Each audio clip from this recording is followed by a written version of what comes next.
بسم اللہ الرحمن الرحیم الحمدللہ رب العالمین والصلاة والسلام علی سید الانبیاء والمرسلین وعلی آلہ واصحابہ اجمعین۔ آج ہم ایک ایسی عظیم ہستی کی سیرت بیان کرنے جا رہے ہیں جو رسول اللہ صلی اللہ علیہ وآلہ وسلم کی سب سے پیاری اور محبوب بیٹی، جنت کی عورتوں کی سردار، عفت اور حیا کی پیکر، عبادت گزار اور صبر اور ایثار کی مثال حضرت فاطمۃ الزہرا سلام اللہ علیہا ہیں۔ ان کی زندگی کا ہر لمحہ ایمان والوں کے لیے روشنی اور مشعل راہ ہے۔ حضرت فاطمہ رضی اللہ عنہا کی ولادت مکہ مکرمہ میں ہوئی۔ بعض روایتوں کے مطابق آپ کی پیدائش بعثت نبوی سے 5 سال قبل ہوئی اور بعض کے مطابق بعد میں۔ آپ رسول اللہ صلی اللہ علیہ وآلہ وسلم کی سب سے چھوٹی اور سب سے زیادہ محبوب بیٹی تھیں۔ آپ کا بچپن مکہ مکرمہ کے مشکل حالات میں گزرا۔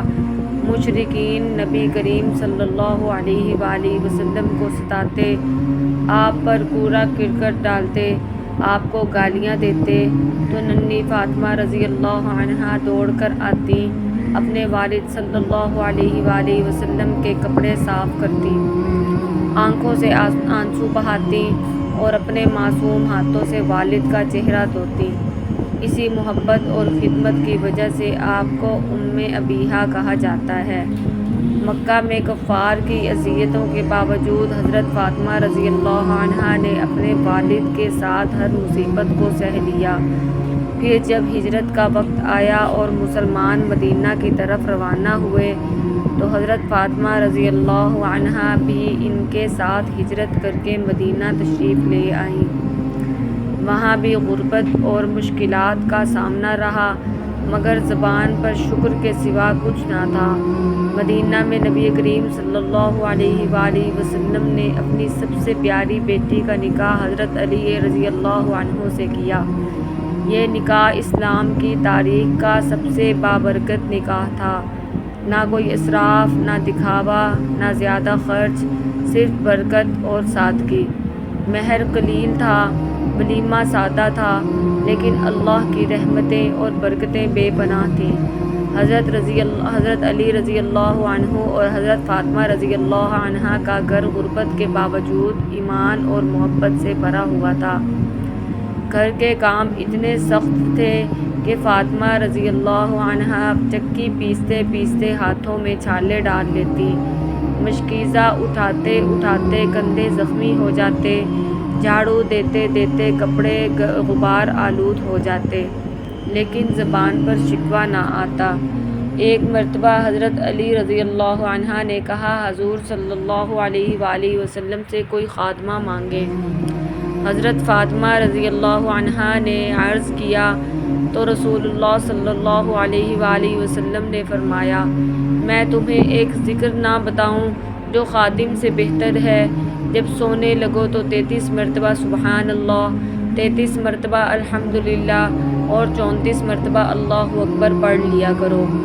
حضرت فاطمہ رضی اللہ عنہا نے اس نصیحت پر ہمیشہ عمل کیا اور کبھی ترک نہ کیا۔ اللہ تعالیٰ نے حضرت فاطمہ رضی اللہ عنہا کو حسن رضی اللہ عنہ اور حسین رضی اللہ عنہ، زینب رضی اللہ عنہا اور ام کلثوم رضی اللہ عنہا جیسی اولاد عطا کی۔ یہ وہی اہل بیت ہیں جن کے بارے میں قرآن نے اعلان کیا، بے شک اللہ چاہتا ہے کہ اے اہل بیت تم سے ہر ناپاکی کو دور کر دے اور تمہیں بالکل پاک و صاف رکھے۔ حضرت فاطمہ رضی اللہ عنہا کی زندگی کا ایک نمایاں پہلو ان کی عبادت تھی۔ آپ راتوں کو جاگ جاگ کر نماز پڑھتی اور دعائیں کرتی اور آنسو بہاتی۔ ایک بار حضرت حسن رضی اللہ عنہ نے پوچھا، اماں جان آپ اپنے لیے کیوں دعا نہیں کرتی؟ تو آپ نے فرمایا، بیٹا پہلے پڑوسی پھر گھر والے۔ یہ ان کی بے پناہ ہمدردی اور انسانیت کا ثبوت ہے۔ ایثار اور سخاوت میں بھی حضرت فاطمہ رضی اللہ عنہا بے مثال تھی۔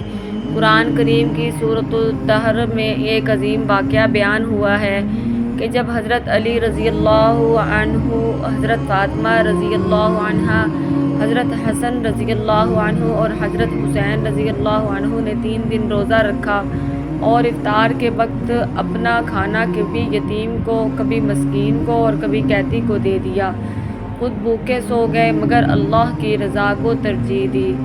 نبی کریم صلی اللہ علیہ وآلہ وسلم اپنی لخت جگر سے بے پناہ محبت کرتے تھے۔ جب بھی سفر سے واپس آتے تو سب سے پہلے فاطمہ رضی اللہ عنہا کے گھر جاتے اور ان کا ہاتھ پکڑ کر بوسہ دیتے۔ ایک مرتبہ فرمایا، فاطمہ میرے جگر کا ٹکڑا ہے، جس نے اسے تکلیف دی اس نے مجھے تکلیف دی۔ نبی کریم صلی اللہ علیہ وآلہ وسلم کے وصال کے بعد حضرت فاطمہ رضی اللہ عنہا کو شدید صدمہ پہنچا۔ غم اور جدائی کی شدت اتنی تھی کہ دن رات روتی رہتی اور بار بار کہتی، اے ابا جان، آپ کے بعد دنیا کا غم سہنا مشکل ہے۔ رسول اللہ صلی اللہ علیہ وآلہ وسلم کے بعد آپ زیادہ عرصہ زندہ نہ رہیں۔